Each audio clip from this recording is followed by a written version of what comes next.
नमस्कार। आप देख रहे हैं आगरा न्यूज एक्सप्रेस डिजिटल। मैं हूं आपके साथ जीडी वर्मा। बात करते हैं इस वक्त की बड़ी खबर। मित्रों, आज की इस विशेष वार्ता में मैं आपका स्वागत करता हूं।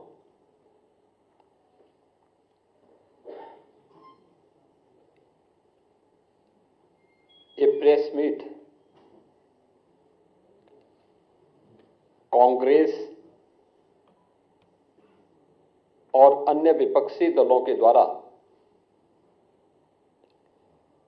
किए जा रहे अनैतिक और असंवैधानिक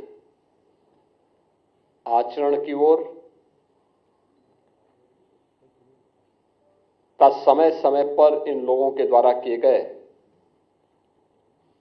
भारत के संविधान के शिल्पी बाबा साहब डॉक्टर भीमराव अंबेडकर के अपमान से पर्दा उठाने के लिए, ध्यान आकर्षित करने के लिए अत्यंत महत्वपूर्ण है।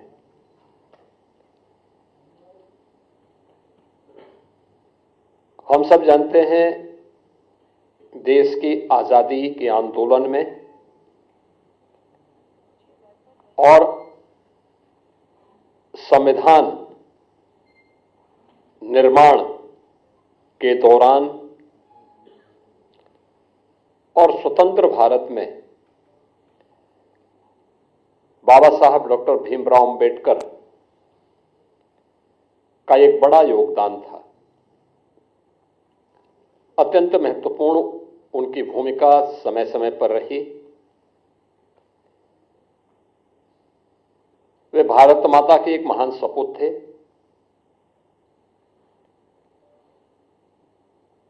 उन्होंने विपरीत परिस्थितियों में तमाम प्रकार के सामाजिक बंधनों का सामना करते हुए उच्च शिक्षा अर्जित की, वित्त और अर्थव्यवस्था के क्षेत्र में, कानून के क्षेत्र में दुनिया की सर्वश्रेष्ठ डिग्री अर्जित की और फिर उसके माध्यम से उन्होंने भारत को अपने उस ज्ञान से आलोकित करने में अपनी पूरी ताकत लगाई। भारत के संविधान के शिल्पी के रूप में हर भारतवासी बाबा साहब डॉक्टर भीमराव अंबेडकर के प्रति श्रद्धा और सम्मान का भाव रखता है। एक और भारतवासी के मन में बाबा साहब भीमराव अंबेडकर के प्रति श्रद्धा और सम्मान का भाव, बाबा साहब भीमराव अंबेडकर के सपने का भारत बनाने के लिए भारतीय जनता पार्टी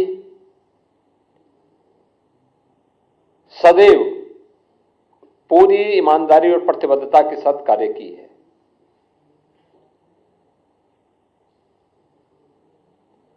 सरदेव अटल बिहारी वाजपेयी जी का यह जन्म शताब्दी वर्ष है और कल उनके जन्म सदी का एक आयोजन भी पूरे देश के अंदर होने जा रहा है। अटल जी की सरकार रही हो या आदरणीय प्रधानमंत्री नरेंद्र मोदी जी के नेतृत्व में चलने वाली भारतीय जनता पार्टी की सरकार, सदैव बाबा साहब भीमराव अंबेडकर की भावनाओं के अनुरूप भारतीय जनता पार्टी ने बाबा साहब भीमराव अंबेडकर को सम्मान दिया, उन भावनाओं को प्रतिनिधित्व दिया और हर स्तर पर उनके प्रति श्रद्धा और सम्मान का भाव रखा। चाहे वे पंचतीर्थ याद करें, बाबा साहब भीमराव अंबेडकर का जन्म मऊ मध्य प्रदेश के जिस क्षेत्र में हुआ था वहां पर भारतीय जनता पार्टी के तत्कालीन मुख्यमंत्री श्री सुंदरलाल पटवा जी ने स्मारक बनाने का काम किया था और उसका उद्घाटन सरदार अटल बिहारी वाजपेयी जी के द्वारा किया गया। दिल्ली में Ambedkar centre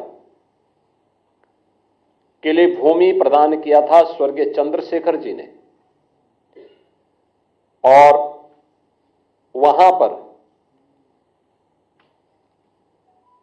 Ambedkar international centre की स्थापना आदरणीय प्रधानमंत्री मोदी जी ने किया। दीक्षा भूमि नागपुर में भव्य स्मारक बनाने का कार्य हो, या फिर इंग्लैंड में जहां पर बाबा साहब भीमराव अंबेडकर ने उच्च शिक्षा अर्जित की थी, वहां पर बाबा साहब भीमराव अंबेडकर का भव्य स्मारक बनाने का कार्य हो, या फिर मुंबई के चैत्य भूमि, ये पंच तीर्थ जो बाबा साहब भीमराव अंबेडकर से जुड़े हुए हैं, ये भारतीय जनता पार्टी ने बनाए हैं और बाबा साहब की स्मृति को जीवंत बनाए रख करके सदैव सदैव के लिए भारत के अंदर वंचितों और दलितों के लिए एक आशा की किरण के रूप में बाबा साहब भीमराव अंबेडकर को सम्मान दिया। आज जो कुछ भी कार्य मोदी जी के नेतृत्व में चलने वाली एनडीए की सरकार के द्वारा किए जा रहे हैं, जिनमें पहली बार दलित और वंचित शासन की योजना का हिस्सा ईमानदारी के साथ बन रहा है, चाहे वह हर घर में शौचालय बनाने का कार्य हो, हर एक परिवार को, वंचित और दलित परिवार को आवास की सुविधा, सिर ढकने के लिए आवास की सुविधा हो, स्वास्थ्य बीमा का कवर देने का कार्य हो, चाहे वह देश के अंदर 80 करोड़ लोगों को राशन की सुविधा उपलब्ध करवाने का कार्य हो, अनुसूचित जाति, जनजाति और अन्य वंचित तबके को शासन की सभी प्रकार की सुविधाओं से आच्छादित करने का कार्य हो, ये सभी प्रधानमंत्री मोदी जी के नेतृत्व में देश के अंदर बखूबी चल रहा है। बाबा साहब भीमराव अंबेडकर इसी बात के लिए सदैव प्रेरणा प्रदान करते थे। इसी प्रेरणा से प्रेरित होकर के भारतीय जनता पार्टी अपने इस अभियान को पूरी ईमानदारी और प्रतिबद्धता के साथ आगे बढ़ा रही है। एक और भारतीय जनता पार्टी उन मूल्यों, उन आदर्शों के प्रति समर्पित होकर के कार्य कर रही है, तो दूसरी तरफ कांग्रेस, जिसका इतिहास देश के अंदर भारत के दलितों और वंचितों का अपमान करना, जिसका इतिहास तुष्टीकरण के आधार पर दलितों और वंचितों को उनके अधिकारों से पूरी तरह रोकने की एक कुत्सित चेष्टा का हिस्सा रहा है, और दूसरी तरफ तुष्टीकरण के आधार पर देश को विभाजन के कगार तक पहुंचाने का कार्य भी कांग्रेस ने किया। कौन नहीं जानता है कि पंडित नेहरू नहीं चाहते थे कि बाबा साहब भीमराव अंबेडकर संविधान सभा का हिस्सा बने। कांग्रेस नहीं चाहती थी कि बाबा साहब भीमराव अंबेडकर को संविधान सभा के ड्राफ्टिंग कमेटी का अध्यक्ष बनाया जाए, और राष्ट्रपिता महात्मा गांधी के हस्तक्षेप के बाद यह संभव हो पाया। और कांग्रेस ने अपनी कुत्सित मंशा का परिचय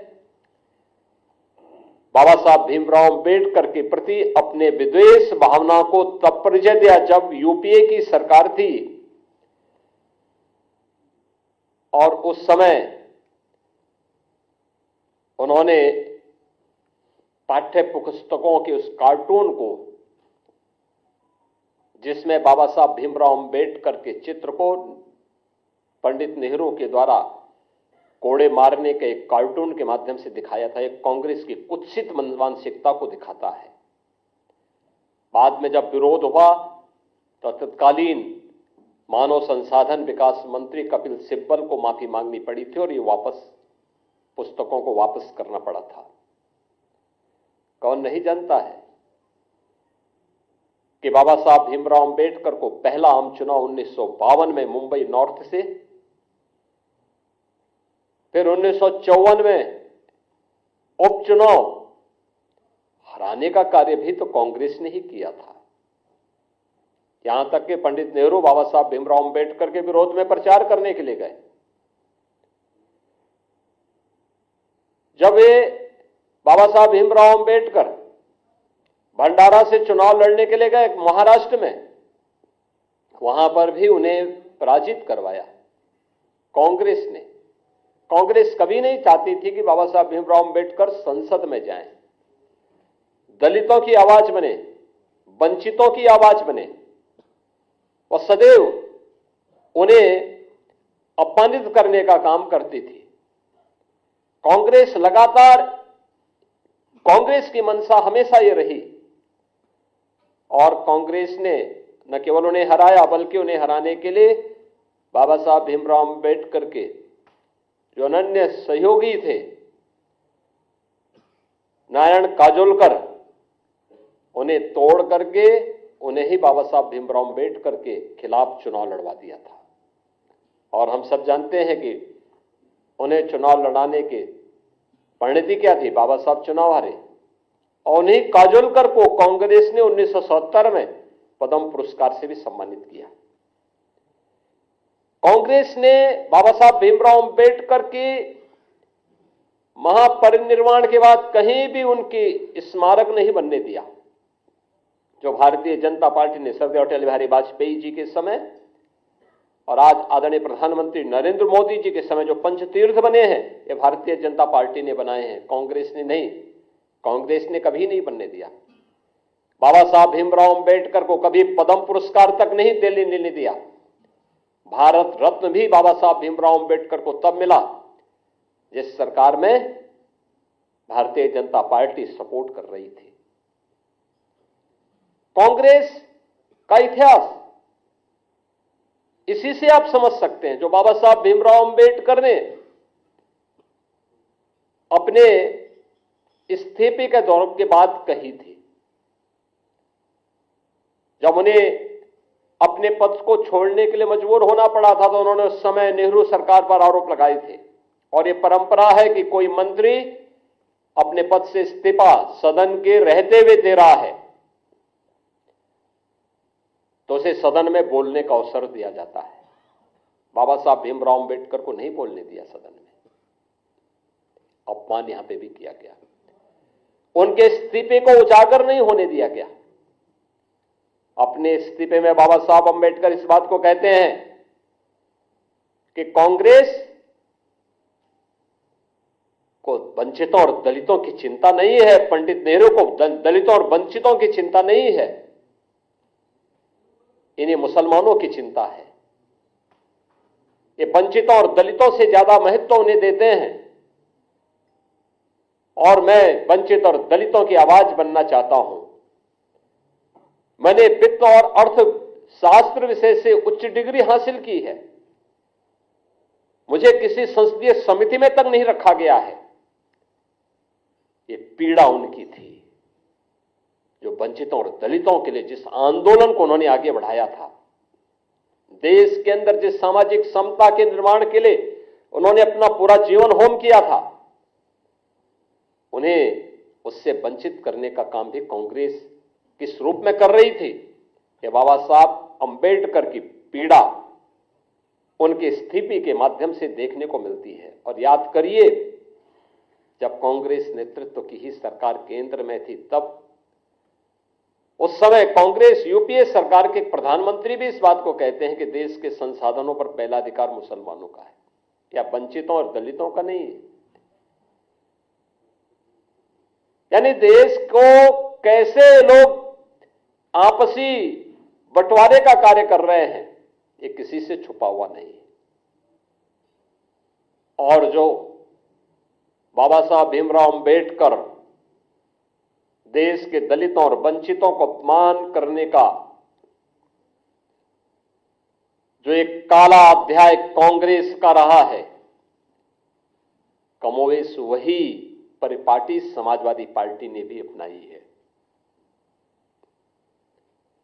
याद करिए, समाजवादी पार्टी की सरकार के समय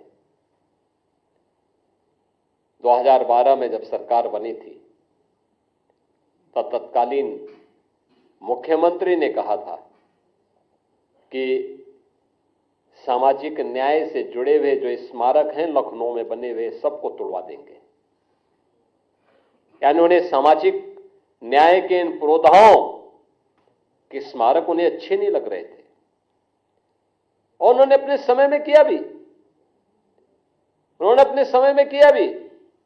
कन्नौज के बाबा साहब अंबेडकर के नाम पर बने हुए मेडिकल कॉलेज का नामकरण हटा दिया, उसे बाबा साहब भीमराव अंबेडकर का नाम हटा दिया। लखनऊ में भाषा विद्यालय मान्यवर कांसी राम जी के नाम पर स्थापित था। वे सामाजिक न्याय की जिस लड़ाई को लड़े थे, समाजवादी पार्टी ने नाम हटा दिया।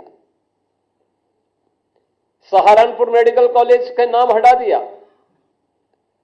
तमाम जनपदों से नाम हटा दिए गए।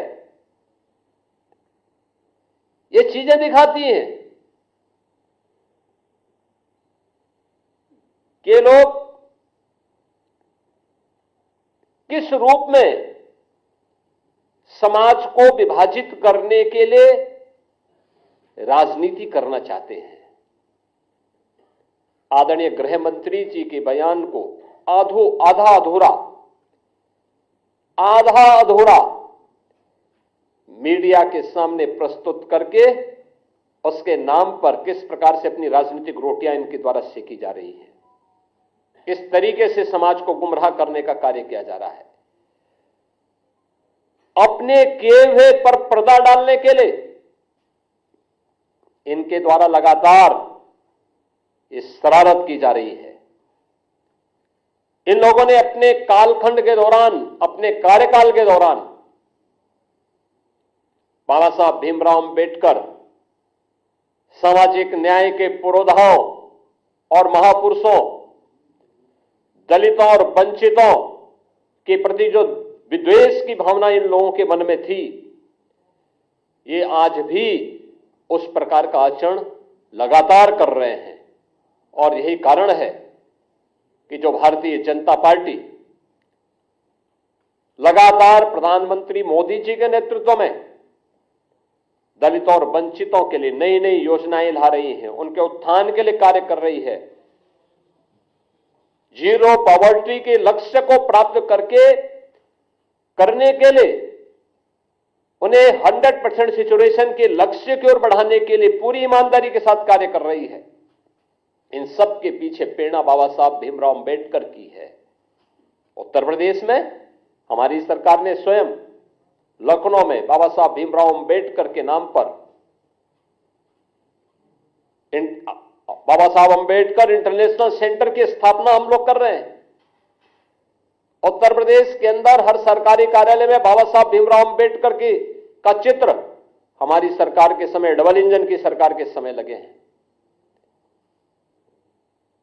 आजादी के बाद उत्तर प्रदेश से पहला दलित देश का राष्ट्रपति भी बनता है।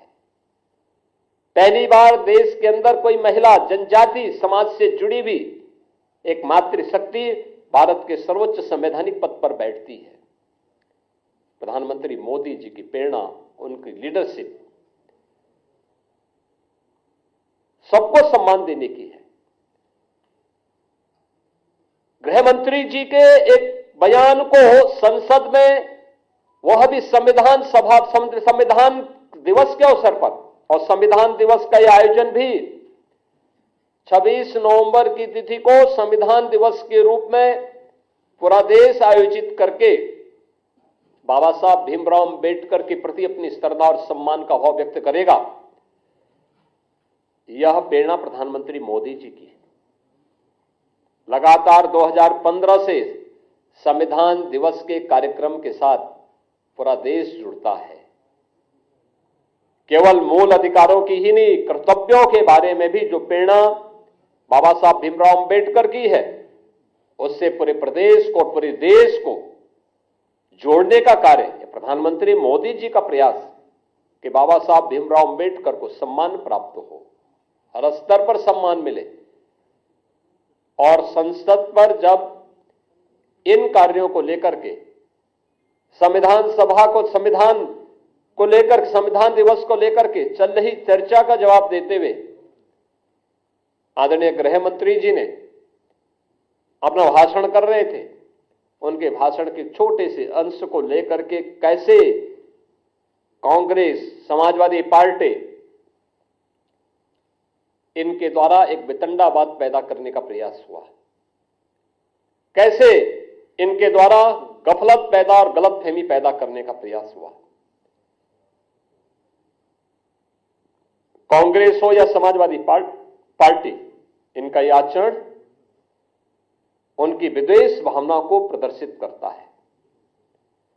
इन लोगों के द्वारा बाबा साहब भीमराव अंबेडकर के प्रति जो शब्द कहे गए थे पूर्व में, कौन नहीं जानता। समाजवादी पार्टी सरकार के समय उनके एक मंत्री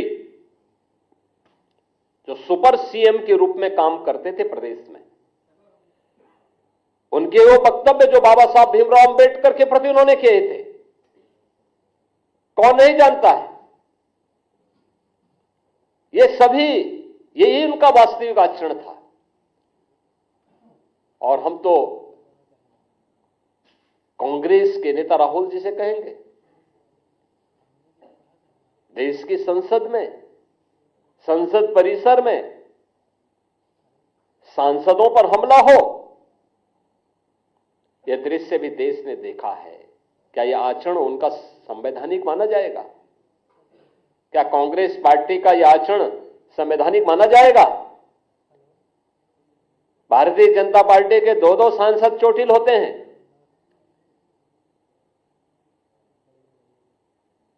एक बुजुर्ग सांसद, पूर्व केंद्रीय मंत्री चोटिल होते हैं, उन्हें गिराया जाता है। यानी अपने सारे कृत्यों को, मारपीट के कृत्यों को, बुजुर्गों को धक्का देने की कृत्यों को ये संवैधानिक बनाने का प्रयास करते हैं। देश की संसद में जब अनुसूचित जाति जनजाति के हितों के लिए या महिलाओं के कल्याण के लिए आने वाले बिल को जब से राहुल गांधी के द्वारा फाड़े जाते हैं, क्या यह आचरण संवैधानिक है? अपने इन असंवैधानिक कार्यों के लिए बाबा साहब भीमराव अंबेडकर का अपमान करने की कांग्रेस की फितरत, चाहे वह कांग्रेस के द्वारा या समाजवादी पार्टी के द्वारा, इन सभी को देश की जनता से माफी मांगनी चाहिए। देश की जनता इनके आचरणों से इन्हें कभी माफ नहीं करने वाली, क्योंकि आज इनका वास्तविक चरित्र सबके सामने आ चुका है। और अपने किए पर पर्दा डालने के लिए ये वर्तमान में समाज में विद्वेष की खाई को और चौड़ा करना चाहते हैं, लेकिन यह इनके ये कृत्य कभी अब सफल नहीं होने वाले हैं। जनता इन्हें खारिज कर चुकी है, बार बार खारिज की है। 2014 में खारिज की, 2017 में खारिज की, 2019, 2022, 2024 और अभी हाल ही के चुनाव में भी खारिज की है, आगे भी खारिज करेगी। मुझे आप सबसे यह अपील करनी थी कि कांग्रेस और समाजवादी पार्टी के इन कृत्यों को आम जनता के सामने रखने की आवश्यकता है, और आम जनता ही नहीं बल्कि पूरे देश से ये दल अपने कृत्यों के लिए माफी मांगे। धन्यवाद जी।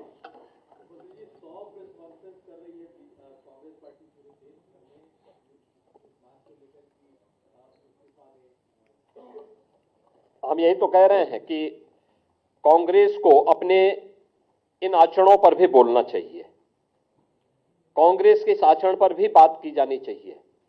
आखिर बाबा साहब भीमराव अंबेडकर को भारत रत्न कांग्रेस के समय क्यों नहीं मिला? बाबा साहब भीमराव अंबेडकर को 1952 में, 1954 के उपचुनाव में और उसके बाद भंडारा के चुनाव में कांग्रेस पार्टी ने उनके खिलाफ चुनाव लड़वा करके, प्रचार करके और साजिश से उन्हें हराने की जो कुत्सित चेष्टा की, क्या इसके बारे में कांग्रेस बताएगी? बाबा साहब भीमराव अंबेडकर को उनकी योग्यता के विपरीत काम नहीं करने दिया गया। वित्त और उद्योग जैसे महत्वपूर्ण विभागों का दायित्व नहीं दिया गया। बाबा साहब भीमराव अंबेडकर को किसी महत्वपूर्ण संसदीय समिति का चेयरमैन नहीं बनाया गया। ये चीजें दिखाती हैं कि बाबा साहब भीमराव अंबेडकर के प्रति कितना विद्वेष का भाव कांग्रेस के मन में था। उनके सहयोगी को तोड़ करके उन्हें चुनाव हराया जाता है। कांग्रेस को इस पे स्पष्टीकरण देना चाहिए और देश की जनता से माफी मांगनी चाहिए।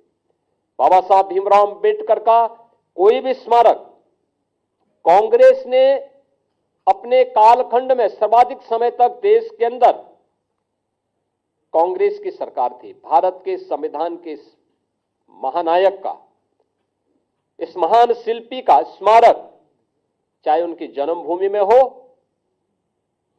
चाहे उनके दिल्ली का जो सरकारी आवास था उसमें हो, उनकी दीक्षा भूमि नागपुर में हो, उनके चैत्य भूमि मुंबई हो, या उनकी उच्च शिक्षा की भूमि जहां पर उन्होंने अपनी डिग्री ली थी, उच्च शिक्षा की डिग्री इंग्लैंड में ली थी, वहां पर बाबा साहब भीमराव अंबेडकर को कोई स्मारक कांग्रेस ने क्यों नहीं बनाया? कांग्रेस को इस पर भी सफाई देनी चाहिए और देश की संसद में से राहुल गांधी के द्वारा देश की संवैधानिक मर्यादाओं को, संसदीय परंपराओं को तार तार करते हुए जो बिल की प्रतियां फाड़ी थी, क्या कांग्रेस इसके बारे में माफी मांगेगी? और कांग्रेस को इसके बारे में देश की जनता को बताना चाहिए। धन्यवाद जी।